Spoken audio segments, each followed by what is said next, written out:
మనల్ని అణచాలని చూస్తారో అణచలేరు. మనం ఇంకా ఎక్కువగా అభివృద్ధి చెందుతాం, ఇంకా ఎక్కువగా ఫలిస్తాం. హల్లెలూయా. ఆయన మీద దృష్టి సారిస్తాం. ప్రియ సంగమా, వాక్యాన్ని చదివి వాక్యాన్ని మనము ధ్యానిస్తాము. హల్లెలూయా. మనం ఏం చేయాలంటే పురోగమించే అడుగులు, అంటే అభివృద్ధి వైపు అడుగులు మనము వేసేవారుగా మనం ఉండాలి. దినదినము మనం వాక్యాన్ని చదివి విని దానిని ఎరిగి దాన్ని అర్థం చేసుకొని మన హృదయము ఎదిగే స్థితికి మనం తీసుకొని రావాలి. ప్రతిరోజు ఇది జరగాలి. మన హృదయము అభివృద్ధి చెందే స్థాయి కంటే పురోగమించే స్థాయి.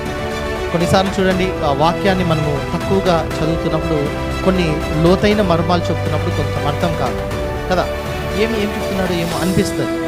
అయితే అక్కడ ఏమైపోతుందంటే హృదయము పురోగమించడం లేదు, డైలీ అది అభివృద్ధి చెందడం లేదు.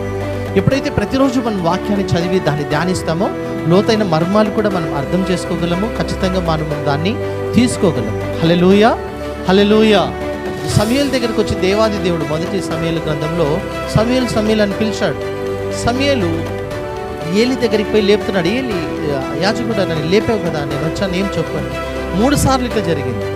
4వసారి ఏలి ఏమంటున్నాడంటే దేవుడే మాట్లాడుతున్నాడని గుర్తెరిగి, నువ్వు వెళ్ళి ఇప్పుడు ఆలకిస్తున్నాను, చిత్తం ప్రభు ఆలకిస్తున్నాను, నీ దాసుడు సెలవిమ్మని చెప్పుపో అన్నాడు.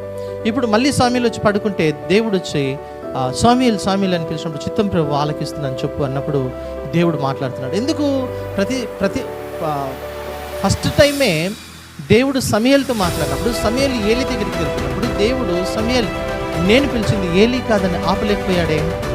ఆపిండొచ్చా? ఆపలేదు. ఎందుకు ఆపలేదు తెలుసా? సమూయేలు గుర్తెరగాలి, ఏమి నాతో మాట్లాడుతున్నది దేవుడు. హల్లెలూయా.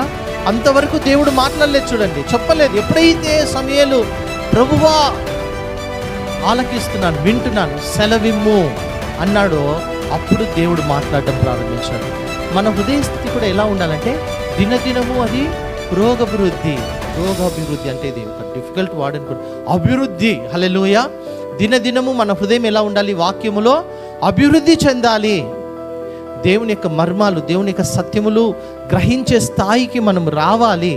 ఎక్కడ ఎవరి కోసం రాయబడిందో తెలిసే స్థాయికి రావాలి. ఒక ఆదికాండం చదువుతున్నామంటే ఆదికాండం 1వ అధ్యాయంలో దేనికోసం రాయబడింది, 2వ అధ్యాయంలో, 3వ అధ్యాయంలో ఏముంది, 4వ అధ్యాయంలో ఏముంది, ఈ యొక్క అవగాహన మనకు రావాలి.